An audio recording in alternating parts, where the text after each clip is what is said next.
ಆದಿಕಾಲದಲ್ಲಿ ಮೆಸೊಪೊಟೇಮಿಯಾದ ಉರ್ ಎಂಬ ಪಟ್ಟಣದಲ್ಲಿ ಅಬ್ರಾಮ್ ಎಂಬ ಒಬ್ಬ ವ್ಯಕ್ತಿ ವಾಸಿಸುತ್ತಿದ್ದನು. ಅವನು ಧರ್ಮನಿಷ್ಠನಾಗಿದ್ದನು. ಆದರೆ ಅವನ ಜೀವನದಲ್ಲಿ ಒಂದು ದೊಡ್ಡ ದುಃಖವಿತ್ತು. ಅವನಿಗೂ ಅವನ ಹೆಂಡತಿ ಸಾರಾಯಿಗೂ ಮಕ್ಕಳಿರಲಿಲ್ಲ. ಆ ಕಾಲದಲ್ಲಿ ಸಂತಾನವಿಲ್ಲದಿರುವುದು ದೊಡ್ಡ ನೋವಿನ ವಿಷಯವಾಗಿತ್ತು. ಒಂದು ದಿನ ದೇವರು ಅಬ್ರಾಮನೊಂದಿಗೆ ಮಾತನಾಡಿದರು. ನಿನ್ನ ದೇಶವನ್ನು, ನಿನ್ನ ಸಂಬಂಧಿಕರನ್ನು, ನಿನ್ನ ತಂದೆಯ ಮನೆಯನ್ನು ಬಿಟ್ಟು ನಾನು ತೋರಿಸುವ ದೇಶಕ್ಕೆ ಹೋಗು. ನಾನು ನಿನ್ನನ್ನು ದೊಡ್ಡ ಜನಾಂಗವನ್ನಾಗಿ ಮಾಡುತ್ತೇನೆ, ನಿನ್ನನ್ನು ಆಶೀರ್ವದಿಸುತ್ತೇನೆ, ನಿನ್ನ ಹೆಸರು ಮಹತ್ವವಾಗುತ್ತದೆ. ದೇವರ ಮಾತು ಅಬ್ರಾಮನ ಹೃದಯವನ್ನು ಸ್ಪರ್ಶಿಸಿತು. ದೇವರ ಮೇಲಿನ ನಂಬಿಕೆಯಿಂದ ಅವನು ತನ್ನ ಮನೆ, ತನ್ನ ಊರು ಮತ್ತು ತನ್ನ ಪರಿಚಿತ ಜೀವನವನ್ನು ಬಿಟ್ಟು ಹೊರಟನು. ಅವನೊಂದಿಗೆ ಅವನ ಹೆಂಡತಿ ಸಾರಾಯಿ, ಅವನ ಅಣ್ಣನ ಮಗ ಲೋಟ್ ಮತ್ತು ಅವರೆಲ್ಲ ಆಸ್ತಿಪಾಸ್ತಿಗಳಿದ್ದವು. ಅವರು ಅನೇಕ ದಿನಗಳ ಪ್ರಯಾಣದ ನಂತರ ಕಾನಾನ್ ದೇಶಕ್ಕೆ ಬಂದರು. ಅಲ್ಲಿ ದೇವರು ಮತ್ತೆ ಅಬ್ರಾಮನಿಗೆ ಕಾಣಿಸಿಕೊಂಡು ಹೇಳಿದರು, ಈ ದೇಶವನ್ನು ನಾನು ನಿನ್ನ ಸಂತಾನಕ್ಕೆ ಕೊಡುತ್ತೇನೆ. ಅಬ್ರಾಮನು ದೇವರಿಗೆ ಕೃತಜ್ಞತೆಯಿಂದ ಅಲ್ಲಿ ಒಂದು ಬಲಿಪೀಠವನ್ನು ಕಟ್ಟಿದನು ಮತ್ತು ದೇವರನ್ನು ಆರಾಧಿಸಿದನು. ಆದರೆ ಕಾಲ ಕಳೆದರೂ ಅಬ್ರಾಮನಿಗೂ ಸಾರಾಯಿಗೂ ಇನ್ನೂ ಮಗುವಾಗಲಿಲ್ಲ. ಅವರು ವಯಸ್ಸಾಗುತ್ತಿದ್ದರು. ಕೆಲವೊಮ್ಮೆ ಅಬ್ರಾಮನ ಮನಸ್ಸಿನಲ್ಲಿ ಪ್ರಶ್ನೆಗಳು ಬಂದವು. ದೇವರೇ, ನೀವು ನನಗೆ ಸಂತಾನದ ಬಗ್ಗೆ ವಾಗ್ದಾನ ಮಾಡಿದ್ದೀರಾ, ಆದರೆ ನನಗಿನ್ನೂ ಮಗುವಿಲ್ಲ. ಒಂದು ರಾತ್ರಿ ದೇವರು ಅಬ್ರಾಮನನ್ನು ಹೊರಗೆ ಕರೆದುಕೊಂಡು ಹೋಗಿ ಆಕಾಶವನ್ನು ತೋರಿಸಿದರು. ಆಕಾಶ ತುಂಬಾ ನಕ್ಷತ್ರಗಳಿಂದ ಕಂಗೊಳಿಸುತ್ತಿತ್ತು. ದೇವರು ಹೇಳಿದರು, ಆಕಾಶದಲ್ಲಿರುವ ನಕ್ಷತ್ರಗಳನ್ನು ನೋಡು, ಅವುಗಳನ್ನು ಎಣಿಸಲು ಸಾಧ್ಯವಿದೆಯಾ? ನಿನ್ನ ಸಂತಾನವೂ ಅಷ್ಟೇ ಅನೇಕವಾಗಿರುತ್ತದೆ. ಅಬ್ರಾಮನು ದೇವರ ಮಾತನ್ನು ನಂಬಿದನು. ದೇವರು ಅವನ ನಂಬಿಕೆಯನ್ನು ಧರ್ಮವಾಗಿ ಎಣಿಸಿದರು. ದೇವರು ಅಬ್ರಾಮನಿಗೆ ಹೊಸ ಒಡಂಬಡಿಕೆಯನ್ನು ನೀಡಿದರು. ಇನ್ನು ಮುಂದೆ ನಿನ್ನ ಹೆಸರು ಅಬ್ರಾಮಲ್ಲ, ನಿನ್ನ ಹೆಸರು ಅಬ್ರಹಾಂ, ಏಕೆಂದರೆ ನೀನು ಅನೇಕ ಜನಾಂಗಗಳ ತಂದೆಯಾಗುವೆ. ಅದೇ ರೀತಿ ಸಾರಾಯಿಯ ಹೆಸರನ್ನು ದೇವರು ಸಾರಾ ಎಂದು ಬದಲಾಯಿಸಿದರು. ಒಂದು ದಿನ ದೇವದೂತರಂತೆ 3 ಅತಿಥಿಗಳು ಅಬ್ರಹಾಮನ ಮನೆಗೆ ಬಂದರು. ಅಬ್ರಹಾಮನು ಅವರಿಗೆ ಆತಿಥ್ಯ ನೀಡಿದನು. ಅವರು ಹೇಳಿದರು, ಮುಂದಿನ ವರ್ಷಕ್ಕೆ ಸಾರಾಳಿಗೆ ಮಗ ಹುಟ್ಟುವನು. ಸಾರಾ ಆಶ್ಚರ್ಯದಿಂದ ನಕ್ಕಳು, ಆದರೆ ದೇವರಿಗೆ ಅಸಾಧ್ಯವಾದುದು ಏನೂ ಇಲ್ಲ. ಅಬ್ರಹಾಮನು 100 ವರ್ಷದವನಾಗಿದ್ದಾಗ ದೇವರ ವಾಗ್ದಾನ ನೆರವೇರಿತು. ಸಾರಾಗೆ ಒಂದು ಮಗ ಹುಟ್ಟಿದನು. ಆ ಮಗನಿಗೆ ಅವರು ಇಸಾಕ್ ಎಂದು ಹೆಸರಿಟ್ಟರು. ಇಸಾಕ್ ಎಂಬ ಹೆಸರಿನ ಅರ್ಥ ನಗು ಎಂಬುದು, ಏಕೆಂದರೆ ದೇವರು ಅವರ ದುಃಖವನ್ನು ಸಂತೋಷವಾದಿಸಿದರು. ಅಬ್ರಹಾಮನು ದೇವರನ್ನು ಸಂಪೂರ್ಣವಾಗಿ ನಂಬಿದನು. ದೇವರು ಹೇಳಿದ ಪ್ರತಿಯೊಂದು ಮಾತನ್ನೂ ಅವನು ಅನುಸರಿಸಿದನು. ಒಂದು ದಿನ ದೇವರು ಅಬ್ರಾಮನ ನಂಬಿಕೆಯನ್ನು ಪರೀಕ್ಷಿಸಲು ನಿರ್ಧರಿಸಿದರು. ದೇವರು ಹೇಳಿದರು, ಅಬ್ರಹಾಮನೇ, ನಿನ್ನ ಪ್ರೀತಿಯ ಮಗ ಇಸಾಕನ್ನು ತೆಗೆದುಕೊಂಡು ಮೊರಿಯಾ ಪರ್ವತಕ್ಕೆ ಹೋಗು, ಅಲ್ಲಿ ಅವನನ್ನು ಬಲಿಯಾಗಿ ಅರ್ಪಿಸು. ಈ ಮಾತು ಅಬ್ರಾಮನಿಗೆ ತುಂಬಾ ಕಷ್ಟಕರವಾಗಿತ್ತು. ಆದರೆ ದೇವರ ಮೇಲೆ ಅವನಿಗೆ ಸಂಪೂರ್ಣ ನಂಬಿಕೆಯಿತ್ತು. ಅವನು ಇಸಾಕ್ನೊಂದಿಗೆ ಪರ್ವತಕ್ಕೆ ಹೋದನು. ಅವರು ಪರ್ವತದ ಮೇಲೆ ತಲುಪಿದಾಗ ಅಬ್ರಹಾಮನು ಬಲಿಪೀಠವನ್ನು ಕಟ್ಟಿದನು. ಇಸಾಕ್ನನ್ನು ಅದರ ಮೇಲೆ ಇಟ್ಟನು. ಆದರೆ ಅಬ್ರಹಾಮನು ಬಲಿಯನ್ನು ಅರ್ಪಿಸಲು ಕೈಯೆತ್ತಿದಾಗ ದೇವರ ದೂತನು ಆಕಾಶದಿಂದ ಕೂಗಿದನು, ಅಬ್ರಹಾಮನೇ, ನಿಲ್ಲು, ಬಾಲಕನಿಗೆ ಏನೂ ಮಾಡಬೇಡ. ಈಗ ನಾನು ತಿಳಿದಿದ್ದೇನೆ, ನೀನು ದೇವರನ್ನು ಭಯಪಡುವವನು. ನೀನು ನಿನ್ನ ಮಗನನ್ನು ಕೂಡ ನನ್ನಿಗಾಗಿ ತ್ಯಜಿಸಲು ಸಿದ್ಧನಾಗಿದ್ದೀಯಾ. ಅಲ್ಲಿ ದೇವರು ಒಂದು ಕುರಿಯನ್ನು ಒದಗಿಸಿದರು. ಅಬ್ರಹಾಮನು ಇಸಾಕ್ನ ಬದಲಿಗೆ ಆ ಕುರಿಯನ್ನು ಬಲಿಯಾಗಿ ಅರ್ಪಿಸಿದನು. ಆ ದಿನ ದೇವರು ಮತ್ತೆ ಅಬ್ರಹಾಮನಿಗೆ ಹೇಳಿದರು, ನೀನು ನನ್ನ ಮಾತನ್ನು ಕೇಳಿದ್ದರಿಂದ ನಾನು ನಿನ್ನನ್ನು ಬಹಳ ಆಶೀರ್ವದಿಸುತ್ತೇನೆ. ನಿನ್ನ ಸಂತಾನವು ಆಕಾಶದ ನಕ್ಷತ್ರಗಳಂತೆ ಮತ್ತು ಸಮುದ್ರದ ಮರಳಿನಂತೆ ಅನೇಕವಾಗಿರುತ್ತದೆ. ಅಬ್ರಹಾಮನ ಜೀವನದಲ್ಲಿ ದೇವರು ನೀಡಿದ ವಾಗ್ದಾನ ಇಸಾಕ್ನ ಮೂಲಕ ಮುಂದುವರಿಯಿತು. ಇಸಾಕ್ ದೇವರು ವಾಗ್ದಾನ ಮಾಡಿದ ಮಗನು.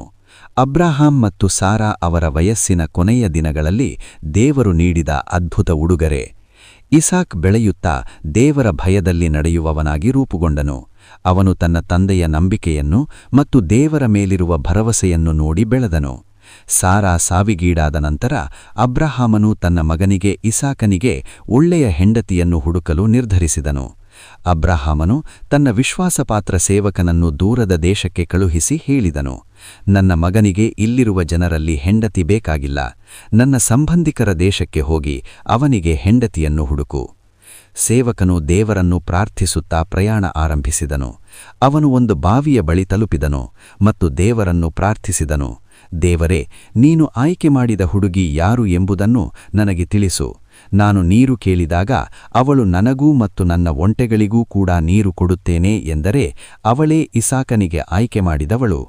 ಆ ಸಮಯದಲ್ಲಿ ರೆಬೆಕ್ಕಾ ಎಂಬ ಯುವತಿ ಬಾವಿಯ ಬಳಿ ಬಂದಳು. ಸೇವಕನು ಅವಳನ್ನು ನೀರು ಕೇಳಿದಾಗ ಅವಳು ದಯಾನಿಥೆಯಿಂದ ನೀರು ಕೊಟ್ಟಳು. ಅದಷ್ಟೇ ಅಲ್ಲ, ಅವಳು ಒಂಟೆಗಳಿಗೂ ಕೂಡ ನೀರು ಕೊಟ್ಟಳು. ಸೇವಕನು ದೇವರನ್ನು ಕೊಂಡಾಡಿದನು. ದೇವರು ತನ್ನ ಪ್ರಾರ್ಥನೆಯನ್ನು ಕೇಳಿದ್ದಾನೆ ಎಂದು ಅವನು ತಿಳಿದುಕೊಂಡನು. ಅಬ್ರಹಾಮನಿಗೆ ದೇವರು ವಾಗ್ದಾನ ಮಾಡಿದ್ದರು. ಹೌದು, ನಾವು ಕೇಳಿದ್ದೇವೆ. ಅವರು ಕಾನಾನ್ ದೇಶದ ಕಡೆಗೆ ಪ್ರಯಾಣಿಸಿದರು. ಸ್ವಲ್ಪ ದಿನಗಳ ನಂತರ ರೆಬೆಕ್ಕಾ ಇಸಾಕನ ಮನೆಗೆ ಬಂದಳು. ಇಸಾಕ್ ಹೊಲದಲ್ಲಿ ನಡೆದುಕೊಂಡು ಹೋಗುತ್ತಿದ್ದಾಗ ದೂರದಲ್ಲಿ ಒಂಟೆಗಳ ಕಾಫಿಲವನ್ನು ನೋಡಿದನು.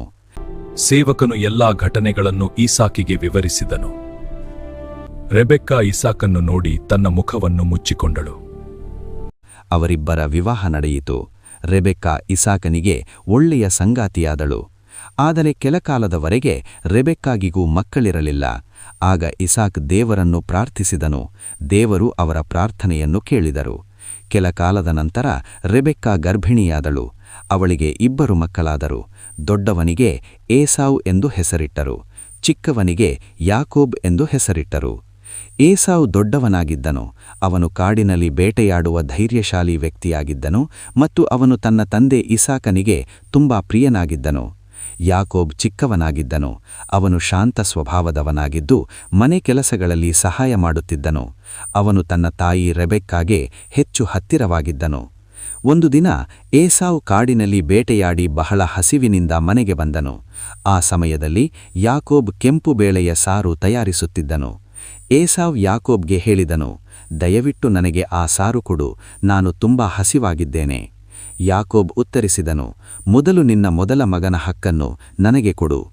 ಆ ಹಸಿವಿನ ಕ್ಷಣದಲ್ಲಿ ಏಸಾವ್ ತನ್ನ ಹಕ್ಕನ್ನು ಅಷ್ಟು ಮುಖ್ಯವೆಂದು ಭಾವಿಸಲಿಲ್ಲ.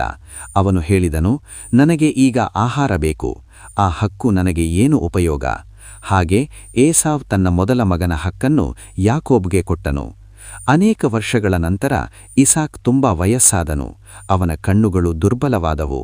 ಅವನು ತನ್ನ ಜೀವನದ ಕೊನೆಯ ದಿನಗಳಲ್ಲಿ ತನ್ನ ದೊಡ್ಡ ಮಗ ಏಸಾವ್ಗೆ ಆಶೀರ್ವಾದ ನೀಡಲು ನಿರ್ಧರಿಸಿದನು.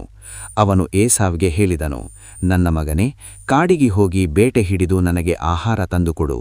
ನಾನು ಅದನ್ನು ತಿನ್ನಿ ನಿನಗೆ ಆಶೀರ್ವಾದ ಕೊಡುತ್ತೇನೆ. ಆದರೆ ಈ ಮಾತುಗಳನ್ನು ರೆಬೆಕ್ಕಾ ಕೇಳಿದಳು. ದೇವರು ಮೊದಲು ಹೇಳಿದ ಮಾತು ಅವಳಿಗೆ ನೆನಪಾಯಿತು, ದೊಡ್ಡವನು ಚಿಕ್ಕವನಿಗೆ ಸೇವೆ ಮಾಡುವನು ಎಂದು. ಅವಳು ಯಾಕೋಬ್ಗೆ ಒಂದು ಯೋಜನೆ ತಿಳಿಸಿದಳು. ಯಾಕೋಬ್ ತನ್ನ ತಂದೆಯ ಮುಂದೆ ಏಸಾವಿನಂತೆ ಕಾಣುವಂತೆ ಮಾಡಿಕೊಂಡನು. ಅವನು ಏಸಾವಿನ ಬಟ್ಟೆಗಳನ್ನು ಧರಿಸಿದನು. ಅವನ ಕೈಗಳಿಗೆ ಮತ್ತು ಕುತ್ತಿಗೆಗೆ ಮೇಕೆಯ ಚರ್ಮವನ್ನು ಹಾಕಿದರು. ಯಾಕೋಬ್ ತನ್ನ ತಂದೆಯ ಮುಂದೆ ಹೋದನು. ಇಸಾಕ್ ಅವನನ್ನು ಕೇಳಿದನು, ನೀನು ಯಾರು ನನ್ನ ಮಗನೇ? ಯಾಕೋಬ್ ಉತ್ತರಿಸಿದನು, ನಾನು ನಿಮ್ಮ ಮೊದಲ ಮಗ ಏಸಾವ್. ಇಸಾಕ್ ಅನುಮಾನಪಟ್ಟರು.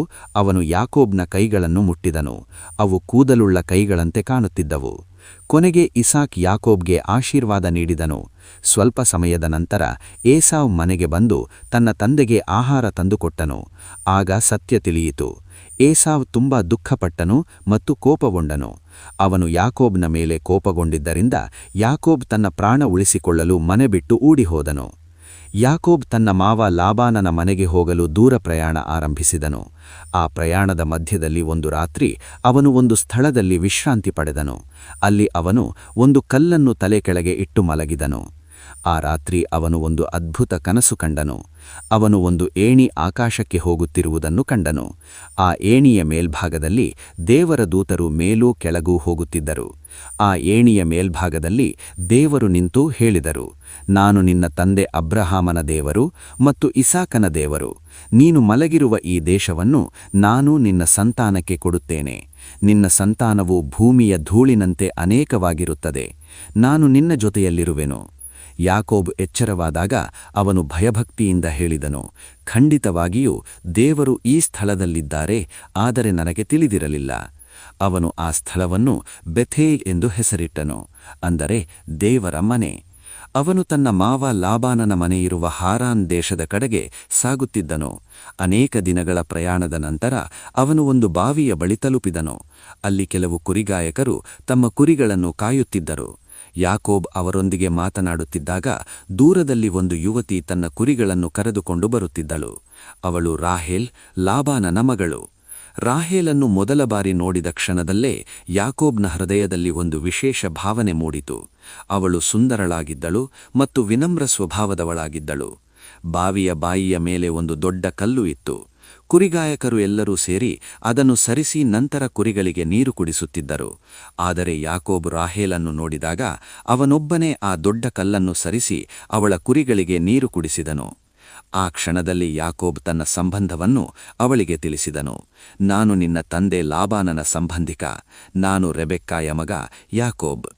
ಇದನ್ನು ಕೇಳಿದ ರಾಹೇಲ್ ಸಂತೋಷದಿಂದ ಮನೆಗೆ ಓಡಿ ತನ್ನ ತಂದೆಗೆ ಈ ಸುದ್ದಿಯನ್ನು ತಿಳಿಸಿದಳು. ಲಾಬಾನ್ ಕೂಡ ಸಂತೋಷದಿಂದ ಯಾಕೋಬನ್ನು ಸ್ವಾಗತಿಸಿದನು. ಯಾಕೋಬ್ ಕೆಲ ದಿನಗಳು ಅಲ್ಲೇ ಉಳಿದನು. ಸಮಯ ಕಳೆದಂತೆ ಯಾಕೋಬ್ ರಾಹೇಲ್ ಮೇಲೆ ಆಳವಾದ ಪ್ರೀತಿಯನ್ನು ಹೊಂದಿದನು. ಒಂದು ದಿನ ಲಾಬಾನ್ ಯಾಕೋಬ್ಗೆ ಹೇಳಿದನು, ನೀನು ನನ್ನ ಸಂಬಂಧಿಕ, ಆದ್ದರಿಂದ ಉಚಿತವಾಗಿ ಕೆಲಸ ಮಾಡಬಾರದು. ನಿನಗೆ ಯಾವ ವೇತನ ಬೇಕು ಹೇಳು. ಯಾಕೋಬ್ ಮನದ ಮಾತು ಹೇಳಿದನು, ನಾನು ನಿಮ್ಮ ಕಿರಿಯ ಮಗಳು ರಾಹೇಲನ್ನು ಪ್ರೀತಿಸುತ್ತೇನೆ. ಅವಳನ್ನು ಮದುವೆಯಾಗಲು ನಾನು 7 ವರ್ಷ ಕೆಲಸ ಮಾಡುತ್ತೇನೆ. ಲಾಬಾನ್ ಒಪ್ಪಿಕೊಂಡನು. ಆನಂತರ ಯಾಕೋಬ್ ರಾಹೇಲ್ಗಾಗಿ 7 ವರ್ಷ ಕೆಲಸ ಮಾಡಿದನು. ಆದರೆ ಅವನಿಗೆ ಆ 7 ವರ್ಷಗಳು ಕೆಲವೇ ದಿನಗಳಂತೆ ಅನಿಸಿತು, ಏಕೆಂದರೆ ಅವನು ಅವಳನ್ನು ತುಂಬಾ ಪ್ರೀತಿಸುತ್ತಿದ್ದನು. ಕೊನೆಗೆ ಮದುವೆಯ ದಿನ ಬಂತು. ಆದರೆ ಆ ರಾತ್ರಿ ಲಾಬಾನ್ ಒಂದು ಮೋಸ ಮಾಡಿದನು. ಅವನು ತನ್ನ ದೊಡ್ಡ ಮಗಳು ಲೇಹಾಳನ್ನು ಯಾಕೋಬಿಗೆ ಕೊಟ್ಟನು. ಬೆಳಗ್ಗೆ ಯಾಕೋಬ್ ಸತ್ಯವನ್ನು ತಿಳಿದುಕೊಂಡಾಗ ಅವನು ಆಶ್ಚರ್ಯಗೊಂಡನು. ಅವನು ಲಾಬಾನನ್ನು ಕೇಳಿದನು, ನಾನು ಕೆಲಸ ಮಾಡಿದ್ದದ್ದು ರಾಹೇಲ್ಗಾಗಿಯಲ್ಲವೇ? ನೀವು ನನ್ನನ್ನು ಏಕೆ ಮೋಸ ಮಾಡಿದ್ದೀರಿ? ಲಾಬಾನ್ ಉತ್ತರಿಸಿದನು, ನಮ್ಮ ಸಂಪ್ರದಾಯದಲ್ಲಿ ಮೊದಲು ದೊಡ್ಡ ಮಗಳನ್ನು ಮದುವೆ ಮಾಡಬೇಕು. ಆದರೆ ಅವನು ಮತ್ತೊಂದು ಪ್ರಸ್ತಾಪ ಮಾಡಿದರು. ಇನ್ನೂ 7 ವರ್ಷ ಕೆಲಸ ಮಾಡಿದರೆ ರಾಹೇಲ್ ನಿನ್ನ ಹೆಂಡತಿಯಾಗುತ್ತಾಳೆ. ಯಾಕೋಬ್ ರಾಹೇಲ್ ಮೇಲೆ ಇರುವ ಪ್ರೀತಿಯಿಂದ ಮತ್ತೆ 7 ವರ್ಷ ಕೆಲಸ ಮಾಡಲು ಸಮ್ಮತಿಸಿದನು. ಹೀಗಾಗಿ ಯಾಕೋಬ್ ಒಟ್ಟು 14 ವರ್ಷ ಕೆಲಸ ಮಾಡಿದನು, ಕೇವಲ ತನ್ನ ಪ್ರೀತಿಯ ರಾಹೇಲ್ಗಾಗಿ. ಕೊನೆಗೆ ರಾಹೇಲ್ ಯಾಕೋಬಿನ ಹೆಂಡತಿಯಾದಳು. ಅವಳ ಮೇಲೆ ಯಾಕೋಬಿಗಿರುವ ಪ್ರೀತಿ ತುಂಬ ಆಳವಾದದ್ದು. ಲೇಹಾ, ರಾಹೇಲ್ ಮತ್ತು ಅವರ ಸೇವಕಿಯರಿಂದ ಯಾಕೋಬಿಗೆ ಅನೇಕ ಮಕ್ಕಳು ಜನಿಸಿದರು. ಆದರೆ ಯಾಕೋಬಿನ ಹೃದಯಕ್ಕೆ ಅತ್ಯಂತ ಪ್ರಿಯವಾಗಿದ್ದವಳು ರಾಹೇಲ್. ಬಹು ವರ್ಷಗಳ ಕಾಲ ರಾಹೇಲಿಗೆ ಮಕ್ಕಳಿರಲಿಲ್ಲ. ಆದರೆ ಒಂದು ದಿನ ದೇವರು ಅವಳ ಪ್ರಾರ್ಥನೆಯನ್ನು ಕೇಳಿದರು. ದೇವರು ಅವಳನ್ನು ಆಶೀರ್ವದಿಸಿ ಅವಳಿಗೆ ಒಂದು ಮಗುವನ್ನು ನೀಡಿದರು. ಆ ಮಗುವಿನ ಹೆಸರು ಯೋಸೇಫ್.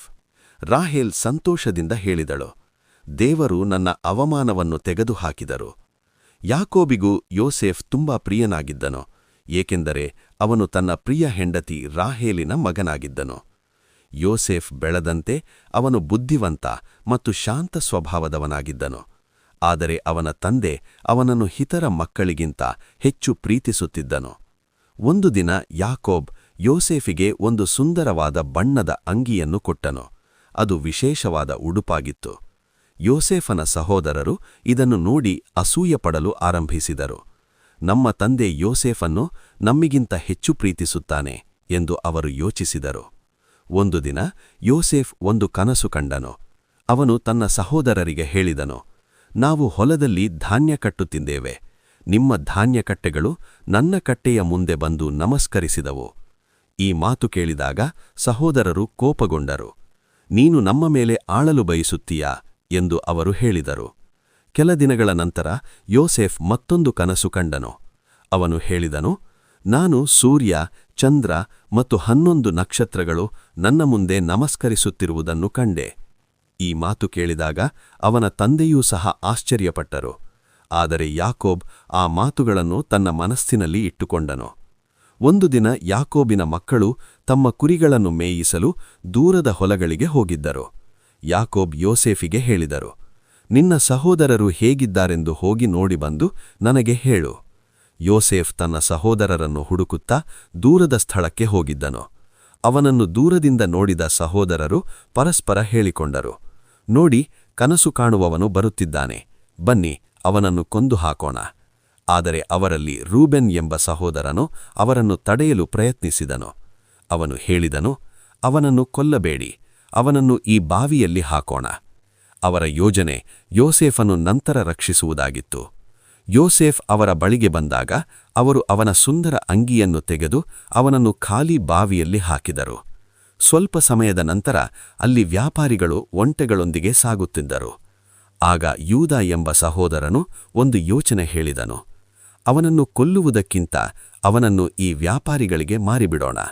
ಹೀಗಾಗಿ ಅವರು ಯೋಸೇಫನ್ನು ಬೆಳ್ಳಿಯ 20 ನಾಣ್ಯಗಳಿಗೆ ವ್ಯಾಪಾರಿಗಳಿಗೆ ಮಾರಿದರು. ಆ ವ್ಯಾಪಾರಿಗಳು ಯೋಸೇಫನ್ನು ದೂರದ ದೇಶವಾದ ಐಗುಪ್ತಕ್ಕೆ ಕರೆದುಕೊಂಡು ಹೋದರು.